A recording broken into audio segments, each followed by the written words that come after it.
voir une scène presque théâtrale dans la paracha de Vaïgash. Et d'après le comportement des caractères qu'on va voir dans cette scène, vous allez voir à quelle profondeur peuvent arriver les gens de haine gratuite, malheureusement, qui les emmène vraiment à se déformer la conscience et l'existence. Il faut savoir que les frères de Yosef, qu'on veuille ou pas, la Torah écrit qu'ils détestaient Yosef. La haine qu'ils avaient pour lui n'est pas une haine qu'on peut effacer. Beaucoup de raisons. Et Yosef en hébreu, c'est la gematria de Kina, jalousie. Voilà. Yosef c'est 156 et jalousie c'est 156. Alors c'est pour tous les Yosef. Le Yosef, Il faut invoquer la jalousie. eux, ils ne comprennent pas qu'on est jaloux d'eux, parce que pour eux, c'est complètement naturel d'être très intelligents. Ils sont nés comme ça, ils n'ont fait aucun effort. Mais ceux qui ne sont pas comme ça, qui doivent faire des efforts à arriver à où ils sont, il y a des problèmes de jalousie. Que Dieu nous en préserve. Et comme la plupart du monde ne sont pas les Yosef, Yosef, c'est très peu de gens, alors on a un problème de jalousie. Et Yaakov Avinu, quand les frères se sont plaints que Yosef a des rêves bizarres, qu'ils vont venir tous s'incliner à lui, ou bien ils vont tous avoir besoin de sa générosité, Yaakov, Katuv Vaïgar be Yosef, qu'est-ce qu'il a fait? Il a grondé Yosef devant tout le monde. Et après il est écrit Vaïshmor et Adama. Ça veut dire que il savait la vérité. Il a pensé que si il va gronder Yosef devant ses frères, ils vont dire ah notre père aussi il n'aime pas. Alors ils vont se calmer. Mais le problème était qu'ils ne se sont pas calmés du tout. Au contraire, ils ont dit ah notre père il est avec nous et la Shrina avec nous et maintenant on va le tuer. C'est pas facile hein, Yosef. Et ils ont pris la décision de tuer Yosef. Veratsu l'orgo. Ils ont voulu le tuer. Pourquoi? Batrala veikanobo. Ils étaient jaloux. Après vaisneu. La jalousie emmène la haine gratuite. Tu as eu quelqu'un qui est l'aîné intelligent, qu'est-ce que tu veux qu'il fasse? Qui efface son cerveau, même quand son cerveau il est à moitié, c'est plus que. Voilà. Qu'est-ce qu'il peut faire? Je vous dis ça parce que c'est tellement douloureux, je vois tellement de familles et tellement de cas que c'est exactement la même chose qui se répète. Qu'est-ce qu'ils veulent de ce Yosef, le pauvre? Qu'est-ce qu'ils veulent chez lui? Il est né intelligent, il est né beau, il est né fort, il est né miraculeux. Qu'est-ce qu'on veut faire eux? Le Hari Akadosh, il avait le même problème. Rabbi Shimon Bar Yochai, le même problème. Comment la Kabbalah explique ça? Dans la Kabbalah, hein, on explique l'origine des âmes. Pas toutes les âmes viennent du même endroit. Il y a des âmes qui viennent de l'origine, ça s'appelle le cerveau, et il y a des âmes qui viennent de l'origine du corps. Mais c'est quoi la volonté céleste, vous savez? Mashiach ben Yosef, ça sera le cerveau. Mashiach ben David, ça sera le corps. Le corps. Malchut, c'est la Malchut. Et qu'est-ce qu'il veut à Kadosh Baruch Hu? Les deux sont unis. Il veut qu'ils comprennent qu'ensemble c'est la force. À la fin de la paracha de la semaine prochaine, Vaïri, Yaakov Avinu, il appelle ses enfants, il leur dit donnez-moi la preuve que vous allez rester croyants. Alors c'est eux qui leur disent Shema Israël, écoute papa. Israël c'est Yaakov. Hashem Elokeinu, la rigueur, la miséricorde et la rigueur. Hashem Echad, c'est un pour nous. Alors il a dit, oh, ils sont arrivés au Keter, Echad. Et Echad, c'est Ahava. Mais après qu'ils meurent, ils vont chez Yosef et ils mentent. Ils lui disent, fais attention, papa t'a fait jurer que si tu nous fais du mal, à cause qu'on t'a vendu, Jamais on a vu dans la Torah que Yosef a dit à son père que les frères lui ont fait du mal. Jamais.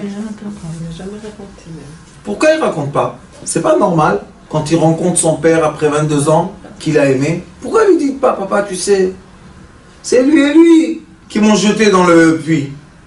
Il dit rien du tout. Pourquoi? Il a faire de peine à son père. Non, C'est pas important. ça ne l'intéresse pas.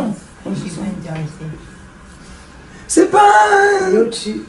Il est au-dessus. Il est au-dessus, il est dans le cerveau, il visionne, lui. Alors tu m'as jeté dans le puits, nous, hein, qu'est-ce que tu m'as fait? Tu m'as rien fait de mal. Et il y a un grand problème, pourquoi? Parce que quand Yehuda, il voit Yosef, il est écrit dans la paracha. C'est vraiment violent. Vaïgash Elav Yehuda. Mais c'est Vaïgash. Il s'est approché vers lui. Dis-moi, qui tu es, toi? Tu es hébreu. Qu'est-ce que tu viens faire dans le royaume? Le royaume de l'Égypte, c'est comme aujourd'hui l'Amérique et la Russie ensemble. C'est un royaume. Et il lui dit, Vamer biadoni et daberna, toi, tu vas parler avec moi. Avdecha diber bozna adoni. Va'alicha rabcha ba'avdecha. Et ne t'énerve pas. Pourquoi? Ki kamocha ke paro. Toi, t'es comme Paro, t'es comme le pharaon. On parle comme ça? Et il va y gâcher là. Il lui dit, toi, qui tu es? Il y a le Kout, ça s'appelle le Kout Maham Loez, qui raconte les histoires de...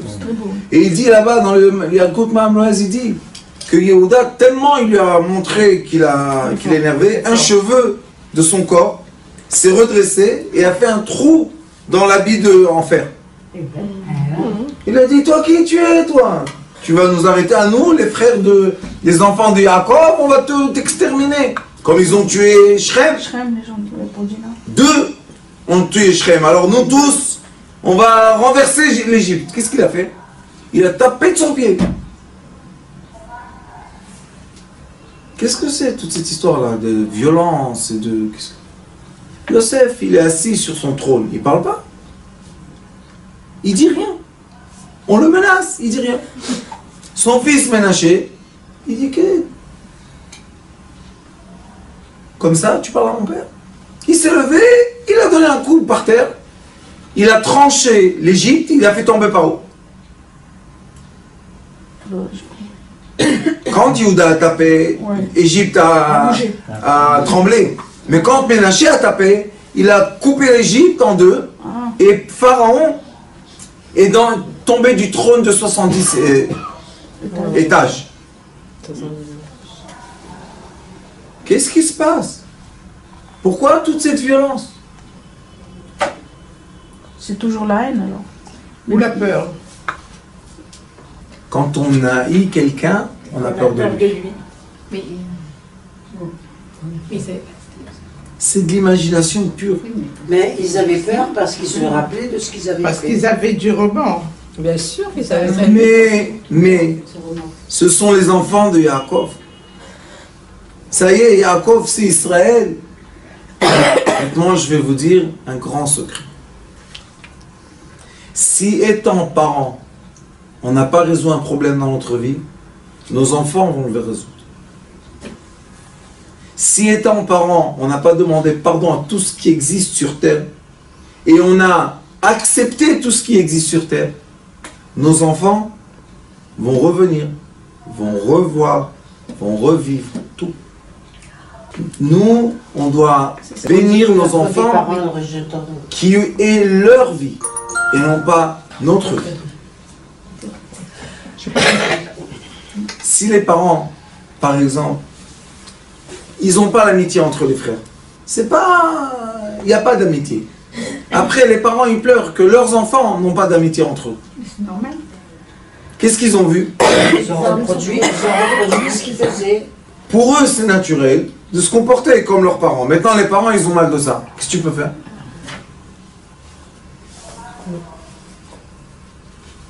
Qui sait qu'est-ce qu'ils peuvent faire? Les enfants? Personne ne peut rien faire. Mais, il y a un grand mais. Ne pas mettre la haine. On peut ne pas se voir, on peut ne pas trop être dans le quotidien ensemble, ça va. Il y a des familles qui sont toute la journée ensemble, il y a des familles qui ne sont pas. Mais, et un grand mais, kavod. Quand on se voit, kavod. On n'est pas obligé d'être les amis les plus grands du monde. Mais le kavod, il faut se donner. Ça, c'est réparer le problème de ses parents. D'accord? On hérite, on a l'héritage des choses. Et dans cette paracha, on voit, c'est affreux ce que je vous dis, c'est affreux. Yaakov, quand il revient de Lavan, il prépare une guerre entière contre son frère. Il allait presque exterminer toute la terre d'Israël, tellement il est venu. Et son frère, il vient, il court vers lui, il l'enlace. Pourquoi tu fais une guerre contre moi? Qu'est-ce que... Je suis parti, moi, à la chasse, avec 400 soldats. Toi, tu parles que je suis venu avec 400 soldats. Toi, tu es venu avec 60 millions de chèvres. Imaginez-vous combien de chiens, combien d'esclaves, combien de chameaux, combien de... Il lui dit, je t'ai rien demandé. C'est quoi tous ces cadeaux-là que tu me donnes? Yaakov lui dit, non. Si tu ne reçois pas les cadeaux et tu veux faire la guerre, et ben voilà, je suis prêt à faire la guerre avec toi. Qu'est-ce que tu veux chez moi? Pourquoi Yaakov a fait ça? Parce qu'il a volé. Et ça, regardez comment ça se reproduit chez ses enfants. Yehuda qui a jeté Yosef dans le puits parce que Yehuda c'est Melech HaMashiach mais Malchut David et Yosef Melech HaMashiach mais Malchut Yosef. Il ne voulait pas dans son réseau, il a jeté, lui il voulait le tuer. C'est Reuven qui a dit non, on ne va pas tuer. Maintenant tu reviens vers ton frère, tu vas faire la guerre, tu vas exterminer l'Égypte. Pourquoi? Qu'est-ce qu'il y a? Qu'est-ce qu'il y a? On t'a fait du mal, quelqu'un t'a frappé, quelqu'un t'a... D'où vient cette haine? D'où ça vient? Ça, c'est l'héritage qu'on donne à nos enfants subconscient. La façon qu'on est, nos enfants, dans le Zohar HaKadosh, vous savez qu'est-ce qui est écrit? Dans le Zohar HaKadosh dit que chaque enfant prend un angle de notre caractère et le grandit en un être humain entier. Ça peut être aussi positif. Bien sûr positif. Dans chaque personne, il y a la face positive et il y a la nuque négative. Est-ce qu'il y a une personne qui n'est pas positive? Moi, je n'ai pas encore rencontré ces personnes. Tout le monde sont gentils. Il faut juste voir les gentils. Les gentils. Mais tout le monde est gentil. Qui n'est pas gentil? Voir le bon point et l'agrandir. Et s'arrêter à là. Oh bien, qu'est-ce qu'on va faire avec le mal? Alors Yosef, Hatzadik, il est assis sur son trône. Et pourquoi dans la paracha, on n'entend pas Yosef parler?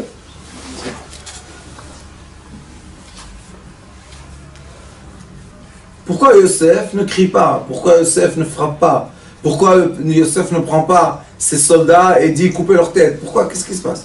Regardez qu'est-ce qu'il écrit. Yehuda il dit comme ça. Va'ata yeshev na'avdecha tachat anar eved la'adoni va'anar ya'al imechav. Yehuda après qu'il lui dit je vais t'exterminer et tout, il dit je serai ton esclave. Est-ce que Yosef a demandé des esclaves? Qu'est-ce que tu veux chez moi? Je t'ai demandé quelque chose? Non. Regardez qu'est-ce qui se passe. Velo yachol Yosef leitapek. Et Yosef ne pouvait plus se retenir. L'école anitzavim alav. Sur tous ceux qui étaient là-bas, parce que c'est pas que Yehuda est venu dans une petite chambre et ils se sont bagarrés. C'était un spectacle. Vaikra au-dessus me'alay. Je demande d'enlever tout le monde. Qu'est-ce qui s'est passé? Velo amad ish ito beitvada Yosef elecha. Personne n'était quand Yosef a fait quoi? Il s'est dévoilé à ses frères. Maintenant regardez qu'est-ce qui se passe. Vaiten et kolo bivri. Vaishmeu Mitzrayim, Vaishma Bet Paro. Pourquoi il pleure? C'est lui le roi, c'est lui qui a les soldats, c'est lui qui a toute la richesse du monde dans ses mains. C'est lui le plus puissant qu'il y a sur terre. Qui c'est Yehuda, celui-là? Il fait Apchi, hop. Mais c'est son grand frère. Un des plus grands travaux qu'on a à faire dans notre vie, c'est de grandir. De oublier ce qu'on était quand on était jeune.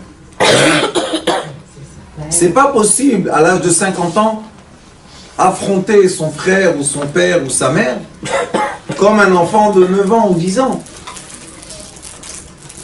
Et la plupart des gens, leur âge sentimental ne grandit pas. On voit des gens adultes se chamailler comme des bébés et tu te dis quoi? Ils ont 60 ans ceux-là ou quoi? Quel est le problème? Le problème est qu'on ne nous a pas éduqués d'évoluer. On ne nous a pas éduqués de quoi? De grandir et être aujourd'hui l'âge qu'on a aujourd'hui. Il y a des gens de 60 ans qui pensent qu'ils ont 20 ans. Et ils font des bêtises comme à 20 ans. Et après le dos se travaille. À 20 ans, tu avais un muscle et un squelette certain. Et à 60 ans, il faut aller un peu plus doucement dans la rue. Il ne faut pas courir. Il ne faut pas lever 2 pastèques dans chaque main. N'empêche que tu étais capable quand tu avais 20 ans. Alors Yosef, la question qui se posait, pourquoi Yosef pleure? Qu'est-ce que tu as à pleurer? Tu peux dire, je te pardonne. Tu peux dire, je suis Yosef. Pourquoi il doit renvoyer tout le monde autour de lui? Il pleure parce que c'est la honte. Mais il est écrit, Vaishma Bet Paro. Tout le monde a entendu qu'il pleure. Donc il n'a pas pleuré. Parce qu'il a vu que 22 ans ont passé et rien n'a changé. Mais lui, Yosef, 22 ans ont passé, il est devenu le roi d'Égypte. Ses frères, 22 ans ont passé. Ils sont toujours pareils. Ils sont restés à la même petite tribu, à Canaan, là-bas, en train de manger des herbes. Il a pleuré. Regardez ce qu'il dit. Vayomer Yosef Elechad. Yosef dit à ses frères, Ani Yosef. C'est moi le Yosef que tu viens de me raconter, parce qu'il y a une histoire qui lui raconte qu'un des frères a été mangé par un animal, Toraf Yosef. C'est un mensonge. Le Malbim dit comment la Torah écrit des mensonges. Mais c'est quoi un mensonge? C'est pas une vérité. La vérité appartient à la personne. Si pour eux la vérité était de dire à Yaakov que Yosef a été dévoré par un animal, parce qu'ils étaient sûrs que ça se passe comme ça, alors pour eux c'est leur vérité. Ils sont restés dans la mémoire d'une vérité qui n'a jamais existé. Yosef, il est au milieu. Et regardez ce qu'il dit. Ani Yosef, encore une fois, il dit, Aod Avichai, est-ce que mon père est vivant? Vous savez qu'est-ce qu'il leur fait? Il leur dit quoi? Vaïgashelav, tu étais en face de moi. Et il est écrit que Yosef était exactement le visage de son père. Tu ne vois pas ton père devant toi. Ils ne veulent pas voir. Vous avez compris le choc? Et pourquoi ils ne disent pas notre père? Pourquoi il ne leur dit pas notre père, qui dit mon père? Parce que si eux, en voyant Yosef, ils n'ont pas reconnu leur père, alors c'est pas leur père. Effectivement. Si eux, ils étaient capables de mentir à leur père, lui faire du chagrin 22 ans pour un mensonge, alors ça veut dire que c'est le père. Oui, parce qu'on dit mon père. Si vous avez pitié de notre père, eh ben c'est notre père. Mais non, c'est mon père. Pourquoi c'est mon père? Je suis le seul des frères qui ressemble à notre père. Qu'est-ce qu'on voit? C'est une pièce de théâtre. Pourquoi? Parce que Yosef Hatzadik est au milieu. Il y a Yaakov et il y a Yehuda. Yehuda a fait du chagrin à Yaakov 22 ans. Pourquoi? Pour le décès de Yosef. Donc lui, dans sa conscience, Yosef n'existe plus. N'existe plus, voilà. Il a effacé. Mais il est écrit dans les livres, vous savez, du Harei Kadosh, il est écrit Amet Mishtakach Menalev. Quand quelqu'un est mort, ça y est, on l'oublie. Malheureusement. Avalachai, et non Mishtakach Menalev. Si on dit à quelqu'un qu'il est mort et on n'arrive pas à l'oublier, ça veut dire qu'il n'est pas vraiment mort. C'est pour ça que Yaakov n'a pas voulu prendre le deuil sur Yosef 22 ans. Oh Yosef, Chai. Parce qu'il n'a pas eu la preuve qu'il était mort. Non, parce qu'il n'a pas eu le sentiment du décès. Ça existe jusqu'aujourd'hui. Toute l'histoire des enfants du Yémen. Et il y a des Marocains et des Algériens et des... Irakiens. Ils ont bien trafiqué ce qu'il faut. Bien trafiqué. Pourquoi les mères pleuraient? Où il est mon fils? Où il est mon fils? Bien sûr. Et qu'est-ce qu'ils disent? Elle est folle. Une mère est folle. Une mère, elle sait si ses enfants sont morts ou sont pas morts. Ouais. Des fois, des femmes, chas v'shalom, elles sont enceintes. Elles ressentent, ça y est, il est mort. Elles vont chez le docteur juste pour qu'il lui dise qu'il est mort. Mais elles sentent qu'il est mort. On ne peut pas oublier quelqu'un vivant. On ne peut pas l'oublier, il est vivant. Pourquoi? Parce que son énergie est dans le monde, les ondes qui créent sont là. Mais Yosef, qu'est-ce qu'il a dit? Ani Yosef, à Od Avichai. Est-ce que vous n'avez pas vu que vous parlez avec Yaakov?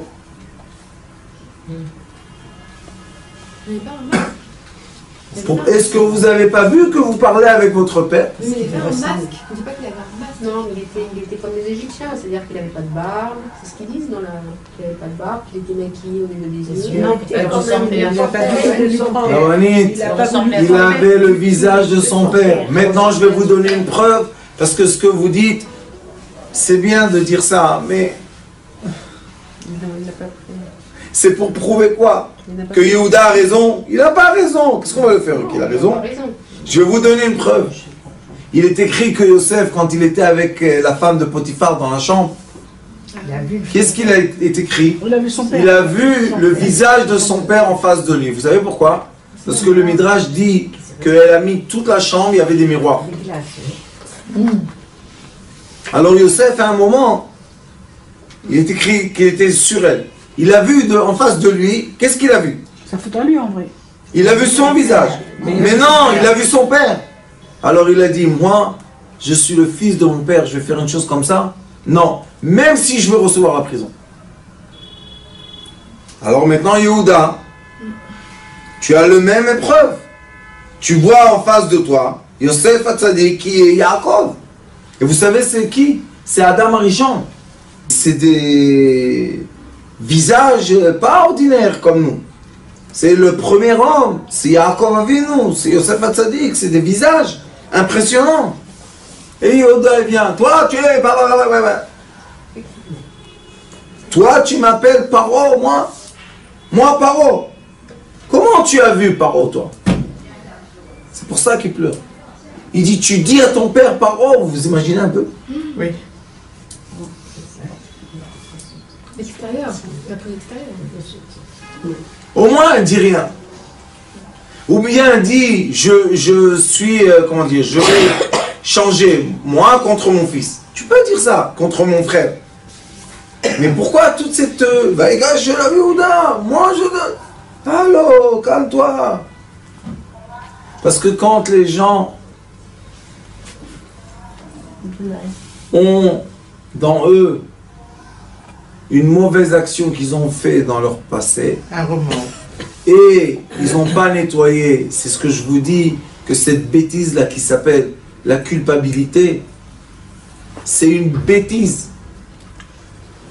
Pourquoi? Parce que ça transforme la personne en animal. Ça suffit, tu as fait une erreur, demande pardon, laisse l'erreur derrière toi. Mais si tu la prends avec toi, maintenant elle va te déformer la tête. À quel point? Au point que tu peux voir en face de toi Yaakov et le traiter Paro. Qui kamocha ke Paro. Les sages disent, oui, on va t'exterminer comme Paro. Yaakov est devant toi. C'est la haine qui les rend aveugles. Ça veut dire, La culpabilité. c'est la culpabilité, Ravani. Ça veut dire que quand la personne se pardonne pas des actions qu'elle a fait, à la fin, qu'est-ce qui se passe? Ça se renverse en comment? En un comportement animal.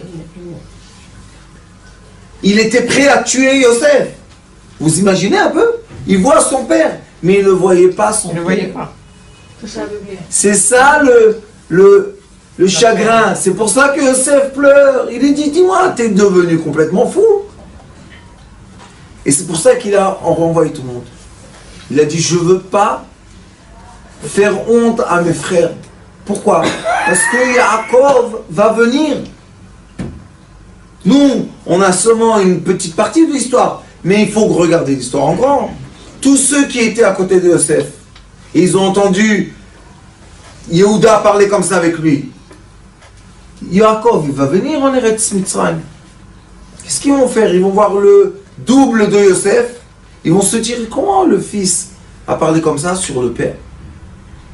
Alors Yosef, imaginez-vous, il ne voulait pas les intimider. Il ne voulait pas qu'il ait honte. Comment on dit en japonais, vous savez? L'archoum. Il ne voulait pas l'archoum.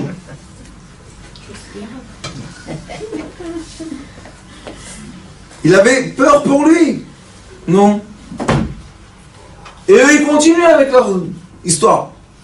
Et ils continuent avec les mensonges. Vous savez combien de fois dans cette paracha, Yosef pleure? 8 fois il pleure. Le maître du monde, tu pleures. Maintenant, on va se poser la question. Pourquoi Yosef ne sait pas parler? Parle, exprime-toi. Et on voit Yehuda, tout un discours. C'est comme vous allez au tribunal. Il y a un avocat qui donne ses discours et et un autre avocat, il dit quelques mots et c'est fini. Qui va gagner? Celui qui a fait un grand discours. Nous, Yosef, pourquoi tu parles pas? Vous savez pourquoi il ne sait pas parler? Parce que quand il voit Yehuda se comporter comme il se comporte, il n'a aucune parole pour lui. La différence est tellement grande que qu'est-ce qu'il va lui dire? Quand il est parti voir Paro, Yosef, il avait un grand discours. Le rêve et les vaches et tout ce que... Il savait parler. Pourquoi? Parce que Paro était à sa hauteur. Ah oui, c'est ça. Yehuda, tout le temps avec la force. Tout le temps avec l'audace. Qu'est-ce que tu veux que je te parle? Quels sont les points communs entre nous? Aucun point commun. Ce sont deux discours différents. D'où viennent les discours différents malgré qu'on parle la même langue? Bah parce qu'ils grandissent pas, il y en a un qui grandit pas et qui veut pas. Parce qu'il y en a un qui vient... dans la vérité et un qui est dans le mensonge. Non, Non, non. c'est de la polarité, Ravani. Regardez, ça c'est un feutre. Est-ce que ça c'est le feutre? Non, c'est une partie du feu. Oui, c'est le film. Et ça c'est pas le feutre? Si, Ça c'est noir et ça c'est blanc. Quelle couleur a le feutre? noir et blanc. Noir et blanc. Non, il est noir. Les Parce deux, que Noir. c'est pas le feutre, ça. C'est quoi ça? C'est le plastique. Si un enfant vient dans la chambre, je lui dis, dis-moi c'est quoi ça? Il va te dire le feutre et ça, le feutre et ça, le feutre. Alors c'est quoi le feutre? Ça s'appelle polarité. C'est un ensemble. Toute existence dans ce monde ne peut pas vivre sans polarité. La polarité, c'est ce qu'on appelle l'énergie. Pourquoi? Le changement, la différence entre les pôles fait qu'il y a un mouvement. Et le mouvement, c'est l'énergie, c'est la vie. Donc Yosef et Yehuda, c'est deux polarités. Ils sont extrêmes. Un, on voit aussi quand Yosef, on parle de l'histoire de Tamar. Il vient, il est avec sa belle-fille, et il emmène 2 enfants, et la vie continue, personne ne s'arrête. Yosef Hatzadik, le pauvre, elle lui a cassé la tête, l'autre, la femme de Potiphar, et il rentre en prison 12 ans. Et la vie, elle ne continue pas comme ça. Hein. Et de la prison, hop, on l'envoie être un roi. Et maintenant, les deux rois se rencontrent. Pourquoi Yosef pleure? Parce qu'il se dit, qu'est-ce que j'ai avec celui-là?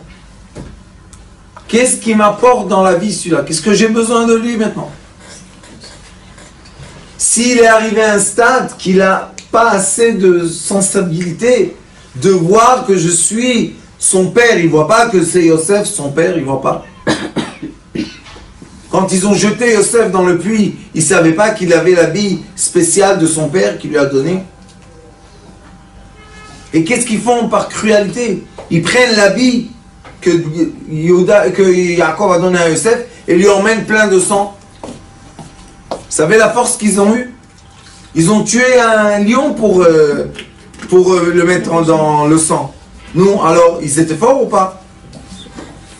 Ah, jusqu'à où va la haine? Jusqu'à où? C'est pour ça que Yosef pleure. Il leur dit quoi? Vous n'avez pas compris? Et quand il rencontre Binyamin, il pleure encore une fois. Pourquoi il pleure? Le Midrash dit, là vous connaissez le Midrash, il dit Al-Khurban Bet HaMikdash Val-Khurban Mishkan Shilo. Ils pleurent un sur l'autre que le temple a été détruit. Pourquoi ils pleurent? Parce qu'il y avait la haine gratuite. Et la haine gratuite, c'est elle qui crée que le temple se détruit. Alors ils ont pleuré un sur l'autre. Et Yosef leur dit, jusqu'à où et jusqu'à quand cette haine gratuite? Ça, Yosef a pleuré. Ça, il a pleuré. Il a dit, Aod Avichai, tu vois pas avec qui tu parles? De ça, il a pleuré.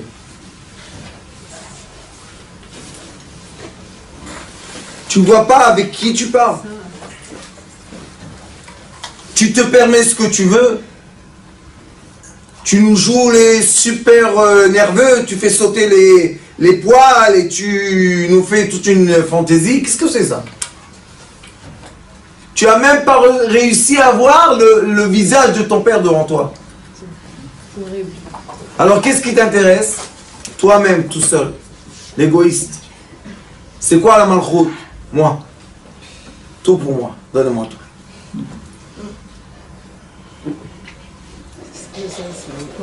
Et Yosef dit, je suis venu, je vous ai avancé. Pourquoi? Pour vous donner à manger. Je suis là, pas pour moi. Je suis là pour vous. C'est un problème qui vient de la Torah. C'est le problème qu'il y avait entre le premier homme et le serpent. C'est le premier problème qu'il y avait entre Avraham Avinu et Lot.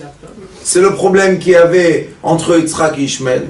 C'est le problème qu'il y avait entre Esav et Yaakov. C'est le problème qu'il y a entre Yosef et Yehuda. Et ça continue, ça continue. Il y en a deux. Non, écoutez. Il y en a un qui a réparé ça. Une fois. Non. Moshe Rabbeinu. Moshe Rabbeinu. Moshe Rabbeinu, 7 jours et 7 nuits étaient sur la montagne. Et il parle avec Akadosh Baruch Hu. Et tous les commentateurs de la Torah disent qu'est-ce qu'il avait à lui dire. Vous savez qu'est-ce qu'il lui a dit? Donne-leur. Si tu me donnes mon frère avec moi, oui. Sinon, non. Alors il dit pourquoi? Qu'est-ce que tu as besoin de lui? Il a dit Moshe et Aaron, Aaron veut Moshe. Et Moshe était plus grand. Tu demandes ton petit frère? Oui, mais Moshe était... Non, Rabbani. Moshe a dit, moi je ne veux pas parler, mon frère sera mon porte-parole. Ouais. Pourquoi? Parce qu'il voulait qu'il y ait la paix entre les deux frères. Moshe s'est humilié. Pour faire quoi? C'est Moshe qui a habillé Aaron. Vous savez quel habit il est habillé? C'est Moshe qui l'a emmené pour l'enterrer. Qu'est-ce qu'il nous a montré? Que le peuple d'Israël peut sortir de l'exil seulement quand Malchut Yosef et Malchut Yehuda, ils sont frères, ils sont amis. Il faut chercher tout le temps les points de l'amitié. Les gens ne comprennent pas. Ils ont parlé, vous savez, les discours qu'on connaît d'habitude. Un homme, c'est pas comme une femme. Blablabla. À un moment, ils m'ont fait mal à la tête. Je leur ai dit, hé, jusqu'à quand ces discours-là que les femmes c'est des monstres et les hommes, les pauvres victimes des monstres? Et ces gens la rigolade, mais c'est pas du tout une blague. Alors je leur ai dit, est-ce qu'un homme c'est une femme? Non. Est-ce qu'une femme c'est un homme? Non. Pourquoi tu veux qu'ils soient la même chose? Pourquoi? Je leur ai dit, Akadosh Baruch Hu a créé une sphère qui s'appelle homme, Adam, Echad, Adam. Ish Visha, Adam. L'homme et la femme, c'est un être. Ne demande pas à la femme de devenir l'homme et l'homme de devenir la femme. Non. Au contraire. Enseigne aux gens que quoi? Yesh Malchut Bet Yosef, c'est l'homme. Et Yesh Malchut Bet Yehuda, c'est la femme. Chacun à sa place. Et quand chacun est à sa place mais uni, on a un feutre, on a un verre, on a une table, on a tout ce qu'on veut. Mais imaginez-vous, une fois j'ai été dans la rue en voiture.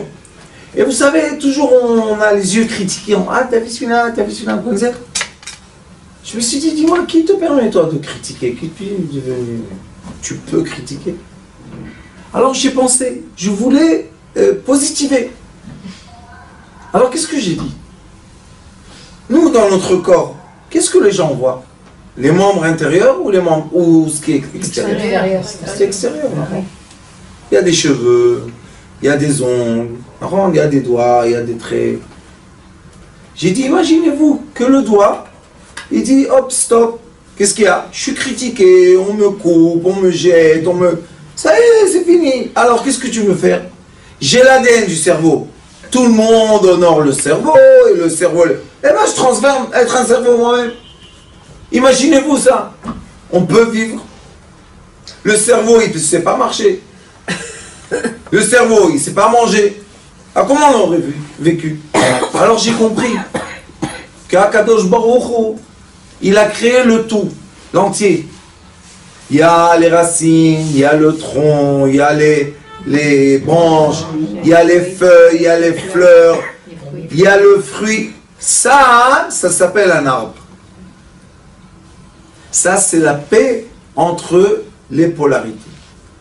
Et c'est ça ce qu'il attend de nous à Kadosh Baruch Hu. Vous savez, hier, j'étais tous les lundis, j'étudie avec Dr. Dreamer. Béhémet, c'est des discours très rares qu'on peut avoir des échanges comme ça avec quelqu'un qui voit, qui visionne tellement haut. Et hier, on a parlé des grandes lumières. Et j'ai dit, tu sais, c'est quoi la volonté céleste? Il m'a dit quoi?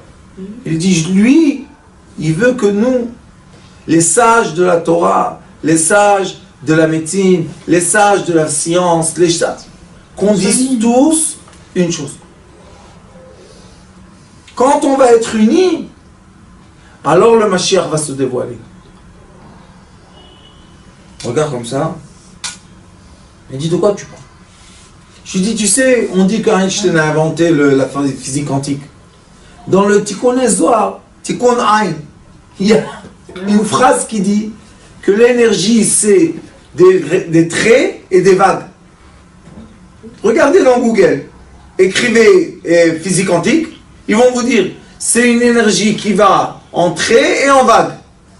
J'ai dit, Rabbi Shimon Bar Yochai, c'était il y a 2000 ans.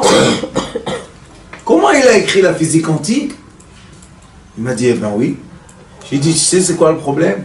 Que les Romains, à son époque, ne voulaient pas accepter ça de lui. Ils ont dit non, les sages de la Torah, mettez-les dans les grottes. Les frères de Yosef n'ont pas accepté la sagesse de Yosef. Qu'est-ce qu'ils lui ont dit? Ah, toi, tu es devenu un savant, tu es devenu un docteur, tu es devenu un paro, tu es devenu... Nous, on a gardé... Qu'est-ce que tu as gardé? L'image de ton père, tu as perdu. Et il est encore vivant. Et tu me parles de quoi ce que tu as gardé? Alors Yosef, il pleure. Pourquoi? Il leur dit, venez, je vais vous enlacer. Pourquoi eux, ils ne viennent pas l'enlacer à lui? C'est qui le roi? Mais Yosef, il dit, moi, je suis rien du tout. On doit être unis. Ça a aidé quelque chose? Ça n'a rien aidé. Vous savez pourquoi? Parce qu'après, Yosef fait descendre son père. Et quand il fait descendre son père, qu'est-ce qu'il fait? Il les met tous à Goshen. Et lui, il retourne à Ramsès, là-bas, dans les pyramides, être avec le pharaon. Et la prochaine fois qu'il voit Yaakov, c'est quand, 17 ans après, quand Yaakov va mourir. Non, c'est une vie, ça. Et il donne à manger au peuple d'Israël jusqu'à la fin de sa vie. 80 ans. Yosef nourrit, vous savez combien de gens? Yaakov, déjà, il a vu 600 000 descendants. Yaakov a vu. Et Yosef, allez, prenez le blé, prenez les moutons, prenez tout le bien qu'il y a en Égypte, il donne à ses frères. Qui t'a demandé ça, Yosef? Il a dit, on se rapproche un peu, on est...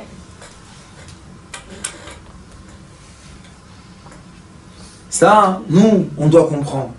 Plus on évolue dans l'étude, et plus on doit rechercher les points communs.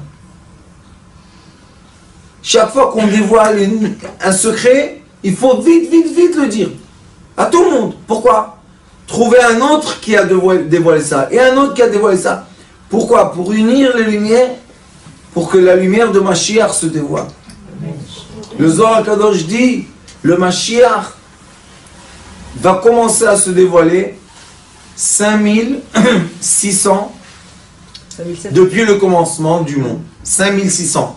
Et dit le Zohar Kadosh Parashat Veira que sa lumière va commencer à rentrer dans la connaissance. Et après, l'homme, puisqu'il y aura un homme, l'homme se dévoilera.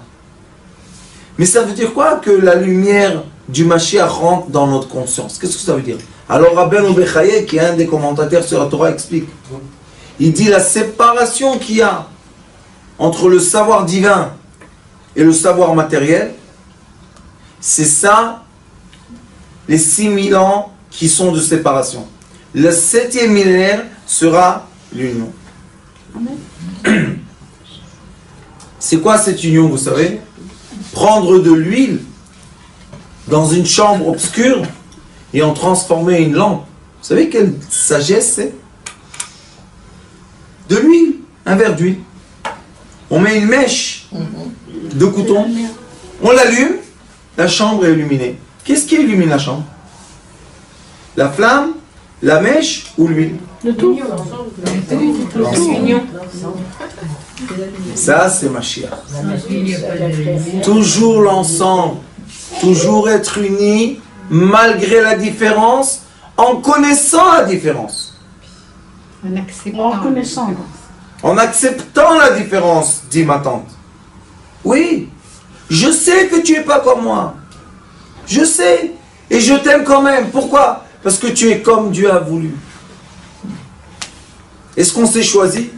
Yosef leur dit tout le temps, Elohim shelachani, ani mishu, ani klum, ma ani. Elohim shelachani, Dieu m'a avancé pour tout ça. Alors, pourquoi vous avez la haine contre moi? Pourquoi? Qu'est-ce que j'ai fait de mal, moi, Yosef? C'est pas les parents qui ont donné la haine entre frères.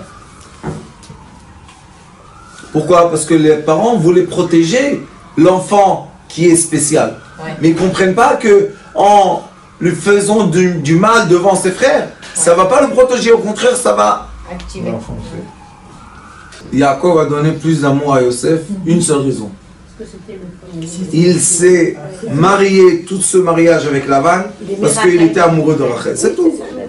L'étude qu'on a de cette paracha, c'est une étude très importante.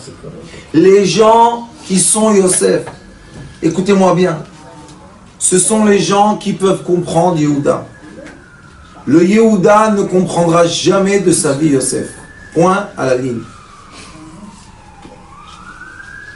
C'est impossible, vous comprenez? Alors qu'est-ce qu'il faut faire? Une chose. Et c'est ce que Yosef fait. Aimer. Il est descendu de son trône, il les a enlacés. Il les a embrassés. Il leur a donné à chacun des cadeaux. Pourquoi pourquoi tu donnes des cadeaux? Il leur a dit, prenez du manger, prenez tout ce que vous avez besoin. Allez emmener mon père. Et faites vite. Pourquoi? Parce qu'il y aura encore 5 ans de sécheresse. C'est ça ce qu'on doit faire. On doit se reconnaître chacun à sa position. Être très content de notre création. Moi, je suis l'homme le plus heureux du monde, que ma femme, c'est Yehuda, cartésienne comme ça. Sinon, comment j'aurais pu vivre? Vous comprenez? Elle doit être très contente qu'elle a trouvé un mari qui est fait d'artifice toute la journée, il fait des... D'accord ou pas? Oui, c'est de complémentaire. Mais ça, c'est l'amour. C'est l'union. Au lieu de critiquer. Pourquoi tu te maries avec elle? Laisse-la tranquille. Pourquoi tu critiques?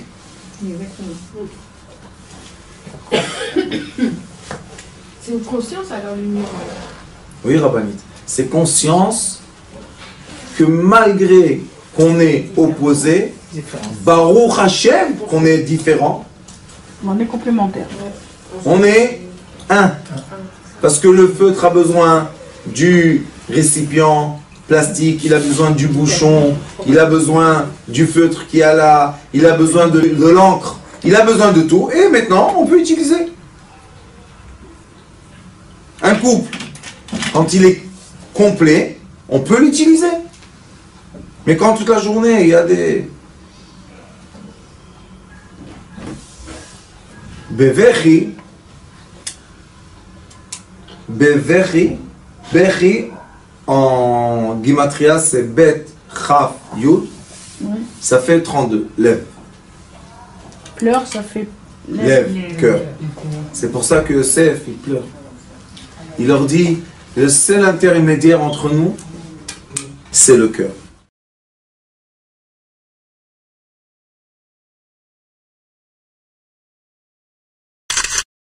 Notre rôle maintenant, c'est détecter notre lumière et en profiter au maximum. Et quand on a un plaisir ou un désir, la porte s'ouvre encore plus grande. Vous comprenez, c'est quoi la lumière? Lumière, amour. C'est pas important qui tu es, où tu es, comment tu es. Dieu t'aime.